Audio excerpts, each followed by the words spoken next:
গণভোটের বিষয়টা আসছেই একে অপরের প্রতি অনাস্থা থেকে। যদি একে অপরের প্রতি ন্যূনতম আস্থার জায়গায় থাকতে পারতো, শুধু বিশ্বাস করতো যে আমরা এই বিষয়ে একমত হচ্ছি, আমরা অঙ্গীকার করছি, সবাই স্বাক্ষর করছি, আমরা একদম পাবলিকলি। এখন আগে সেই 91 সঙ্গে তুলনা দিয়ে তো লাভ নাই। যেটা সাকিব ভাই বলছিলেন যে একটা গণ অভ্যুত্থানের মাধ্যমে, রক্তক্ষয়ী একটা অভ্যুত্থানের মাধ্যমে নতুন বাংলাদেশ, সেইখানে দীর্ঘদিন ধরে একটা কমিশনের সঙ্গে বসে আলোচনা করে একমত হওয়া, এবং এখন ভার্চুয়াল মিডিয়ার যুগ, প্রত্যেকটা মানুষের প্রতিটা কথা রেকর্ড হয়ে থাকছে।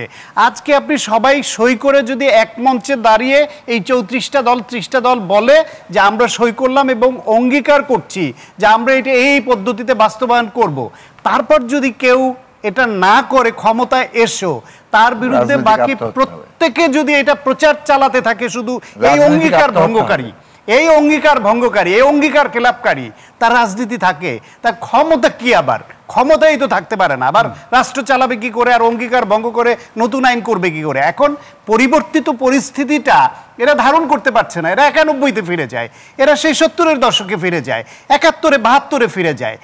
এই বাংলাদেশ প্রতিবাদী মানুষের বাংলাদেশ, এই বাংলাদেশ আগের থেকে অনেকখানি সচেতন জনগণের বাংলাদেশ। সুতরাং সবই শুধু একটা দল তারা ক্ষমতা আসবে আর শান্ত ভাই, সেই প্রতিবাদ তো জমে উঠতে 15 বছর লাগলো, 15 বছর লাগে বা তারও কম বেশি সময় লাগে। আগের প্রতিবাদ জমে ওঠার টাইম আর এই 24 পরবর্তী বাংলাদেশকে যারা এক করে দেখবে, তারা আসলে এই নতুন বাংলাদেশকে চিনে না, এই নতুন বাংলাদেশের নতুন জেনারেশনকে তারা চিনে না, নতুন রাজনীতিকে তারা ধারণ করে না।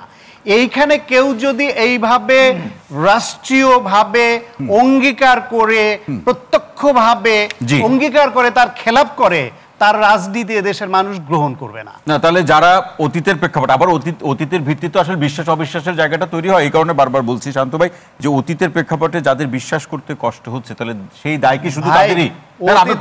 অতীতের ভিত্তি ধরলে এদেশে জামাতের রাজনীতি থাকে না অঙ্গীকার ভঙ্গের জন্য, দেশের বিরুদ্ধে অবস্থান নেওয়ার জন্য।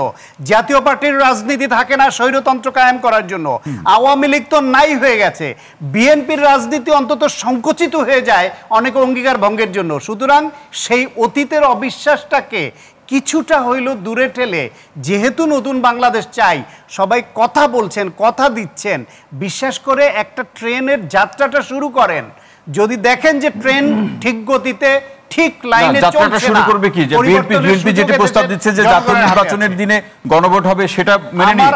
আমার ব্যক্তিগত মত হচ্ছে গণভোটেরই দরকার ছিল না। গণভোট এদেশের মানুষের মধ্যে এত সিলেক্টিভ হয়েছে। বিএনপি একমাত্র প্রস্তাব দিয়েছে জাতীয় নির্বাচনের দিনে, এটা তা ঠিক না তো? এটা তো এই প্রস্তাব আরো অনেক আগে থেকেই আছে। হ্যাঁ, সেটি তো আছে, মানে অন্য দলগুলোর কথা যে আমরা অস্বীকার করছি তা না। আপনারা অন্য দল তো নাই, তো নাই করে দিয়েছেন, মিডিয়া তো আপনারা অন্য দলকে নাই করে দিয়েছেন। আমার যেটা উপলব্ধি সেটা হচ্ছে এই বিষয়ে গণভোটের দরকার নাই, গণভোটের দরকারই ছিল না। সবাই অঙ্গীকার করে জাতির সামনে প্রকাশ্য লাইভ টেলিকাস্ট হবে, লিখিতভাবে অঙ্গীকার করে বলবে যে আমরা রাষ্ট্র পরিচালনার দায়িত্ব দিলে এটা মানব, না মানলে দেশবাসী আমাদের যে রায় দিবে তাই মেনে নিব। দরকার হলে 2 বছর পরে গণভোট। শান্ত ভাই, সেই রায়ের জন্য আবার গণভোট লাগবে? ওই যে বললাম, দরকার হলে 2 বছর পরে গণভোট দিবে। কিন্তু যখন আইনি ভিত্তিক, আপনি যে স্পিরিটের জায়গা থেকে বলছেন, স্পিরিট ইজ ওকে। আমার মনে হয় ভাইরা তো রেগুলার ঐক্যমত্য কমিশনে যান, সেই আলোচনার যে প্রেক্ষাপট, আপনার স্পিরিটের সঙ্গে আমি একমত, এরকম হলে ভালো হতো। কিন্তু যখনই এই বিষয়গুলি বারবার আলোচনা এসেছে, এটার আইনি ভিত্তির জায়গাটা এসেছে, আইনি ভিত্তির একটা প্রস্তাবিত বেশ কয়েকটি প্রক্রিয়ার মধ্যে একটা হয়ে গেছে, তো সেটা নিয়ে আলোচনা করে গণভোট আইসা পড়ছে। ওইটা আমরা আপনার কাছে আসতে চাই, লাইভ টেলিকাস্টে যাচ্ছেন।